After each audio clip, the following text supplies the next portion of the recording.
ಸಂಸ್ಕೃತಿ ಸಂಪ್ರದಾಯಗಳ ಜೊತೆಗೆ ಸಂಗೀತಕ್ಕೂ ಹೆಸರುವಾಸಿಯಾಗಿರುವ ನಮ್ಮ ನಾಡಿನಲ್ಲಿ ಇತ್ತೀಚಿನ ದಿನಗಳಲ್ಲಿ ಹಿಂದೆ ಇದ್ದ ಹಲವಾರು ಜಾನಪದ ಹಾಗೂ ಸಾಂಸ್ಕೃತಿಕ ಆಚರಣೆಗಳು ಕಣ್ಮರೆಯಾಗುತ್ತಿದೆ.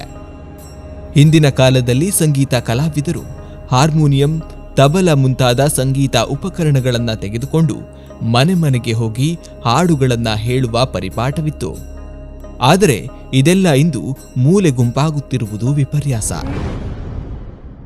ಆದರೆ ಉಡುಪಿಯಲ್ಲಿ ಇಲ್ಲೊಬ್ಬರು ಕಳೆದ 15 ವರ್ಷಗಳಿಂದ ತಾವು ಕಲಿತ ಕಲೆಯನ್ನ ಉಳಿಸಲು ಮನೆ ಮನೆಗೆ ತೆರಳಿ ಹಾರ್ಮೋನಿಯಂ, ತಬಲ ಮುಂತಾದ ವಾದ್ಯಗಳನ್ನ ಬಳಸಿಕೊಂಡು ಹಾಡುಗಳನ್ನ ಹಾಡುವ ಮೂಲಕ ಜನರನ್ನ ಮನರಂಜಿಸುತ್ತಿದ್ದಾರೆ.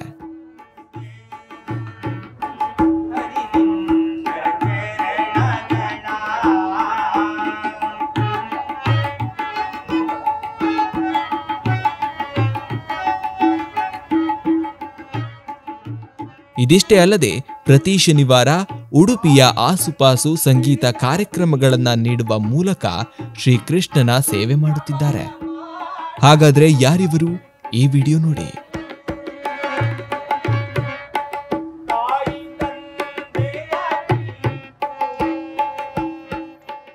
ಧರ್ಮಣ್ಣವರು.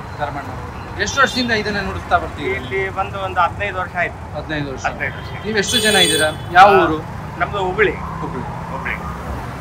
ಪ್ರತಿನಿತ್ಯ ಇದೇ ತರ ನೀವು ಎಲ್ಲ ಕಡೆ? ಹೌದು, ಪ್ರತಿನಿತ್ಯವೂ ನಾವು ಗಾಯಕ ಮಾಡ್ತಾ ಇದ್ವಿ. ಆಮೇಲೆ ತಬಲ, ಹಾರ್ಮೋನಿ, ತಬಲ, ತಾಳ ಎಲ್ಲ ನಾವು ಭಜನಾ ಕಾರ್ಯಕ್ರಮಕ್ಕೆಲ್ಲ ಹೋಗ್ತಾ ಇರ್ತೀವಿ. ಶನಿವಾರಗೊಮ್ಮೆ ನಮ್ಮ ಉಡುಪಿಯಲ್ಲಿ ನಾವು ಸೇವೆ ಮಾಡ್ತಾ ಇರ್ತೀವಿ.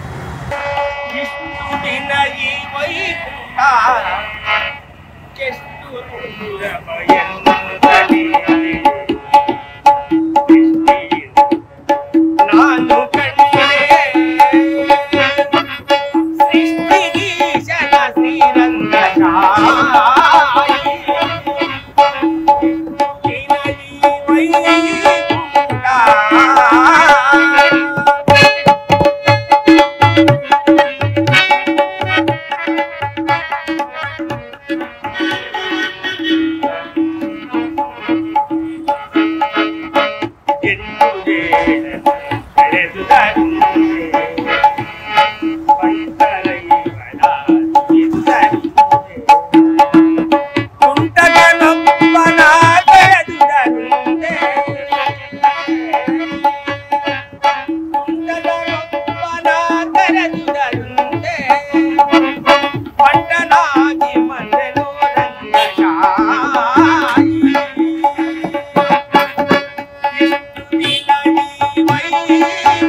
ಹುಬ್ಬಳ್ಳಿ.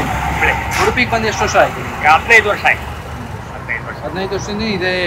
ಇಲ್ಲಿ ಈಗ ಬೇರೆ ಬೇರೆ ಹಳ್ಳಿ ಕಡೆನೂ ಹೋಗ್ತಾ ಇರ್ತೀವಿ. ಆಮೇಲೆ ಕಾಪು, ಕಟ್ಬಡಿ ಇದೆಲ್ಲ ಈಗ ಹಾರ್ಮೋನಿಯಂ ಎಲ್ಲ ಈಗ ತುಂಬಾ ಹೋಗ್ತಾ ಇದೆ. ಅದನ್ನ ನೀವು ಬಳಸಿ ನೀವು ನುಡಿಸ್ತಾ ಇದ್ದೀರಾ? ಹೇಗೆ? ನಮ್ಗೆ ಒಳ್ಳೆ ಅನಿಸ್ತಾ ಇದೆ. ನಾವು ಸೇವಾ ಮಾಡ್ಬೇಕನ್ನೋದು ನಮ್ಮ ಊರಿನಿಂದ ಬಂದಿತ್ತು, ಹುಟ್ಟಿದಾರ್ಲಿಂದ ಬಂದಿತ್ತು. ಎಷ್ಟು ನಿಮ್ಮ ಮುಂಚೆ ಮನೆಯವರೆಲ್ಲ ಇದೆ? ಹೌದು, ನಮ್ಮ ತಂದೆಯವರು, ನಮ್ಮ ಅಣ್ಣವರು ಎಲ್ಲ ಸಂಗೀತ ಕಾರ್ಯಕ್ರಮ ಎಲ್ಲ ಮಾಡುವ ನಾಟಕಗಳು. ಇವರು ಶಾಲೆ ಕಲಿತಾ ಇದ್ದೀವಿ, ಭವಿಷ್ಯ ಕಲಿತಾ ಇದ್ದೇನೆ. ನೀವು ಪ್ರತಿನಿತ್ಯ ಬೆಳಗ್ಗೆ ಎಷ್ಟು ಗಂಟೆಯಿಂದ ಸ್ಟಾರ್ಟ್ ಮಾಡ್ತೀವಿ? 8-9 ಗಂಟೆಯಿಂದ ನಾವು ಬರ್ತಾ ಇದ್ದೀವಿ. ಇದು ನೀವು ಎಲ್ಲಿ ಕಲ್ತಿದ್ದು? ಗದಗಿನ ಪುಟ್ಟರಾಜ ಗವಾಳಿಯಲ್ಲಿ ನಮ್ಮ ಅಣ್ಣವ್ರು ಕಲ್ತಿದ್ರು. ಅವ್ರ ಹತ್ರ ನೀವು? ಅವರು ನಮ್ಮ ಅಣ್ಣವ್ರ ಹತ್ರ ನಾವು ಕಲ್ತಿದ್ವಿ. ರಮೇಶ್ ಶಾಸ್ತ್ರಿ ಅಂತ ಹೇಳಿ.